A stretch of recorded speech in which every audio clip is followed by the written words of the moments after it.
ঘটনা হচ্ছে আজকে চলে আসলাম হৃদয়পুরে। আর হৃদয়পুর স্টেশন থেকে নেবেই এই দাদার দোকানে বিরিয়ানি খেতে চলে আসলাম, যেটা হচ্ছে মাত্র 50 টাকায় গাইস। তো আজকালকার দিনে 50 টাকায় কী পাওয়া যায় বলো? সো এই দাদা আমাদেরকে 50 টাকায় চিকেন বিরিয়ানি খাওয়াচ্ছে। তো ব্যাস, চোখ বন্ধ করে দাদার দোকানে চলে আসলাম। আজকে মনটা একটু মনে হচ্ছিল আজ কুছ তুফানি করতে হে, তো এই প্লেটে নিয়ে বসে পড়লাম। সো ওভারঅল ব্যাপারটা খুব লাইট লাগছে, বিরিয়ানিটা খুব হালকা, আর এই হচ্ছে চিকেন লেগ পিস। আর তোমাদেরকে আলুটা দেখাই। আলুটা হচ্ছে ওভারঅল মানে একটু ছোট সাইজ, বিকজ 50 টাকায় মানুষ কি দেবে ভাই?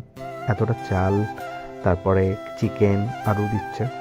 আর চিকেনটা খুব নরম ছিল, এটা খুব একটা ভালো জিনিস, চিকেনটা দারুণ নরম ছিল আর আলুটাও নরম ছিল। তো আমি একটু ফার্স্ট বাইট নিয়ে ফেললাম, আর নিয়ে ওভারঅল অনেক নামি নামি দোকানের থেকে তো আমার ভালোই লাগলো। তো তোমরা কোনো দিন ট্রাই করো। তো পরের ব্লগে আবার দেখা হবে। টাটা।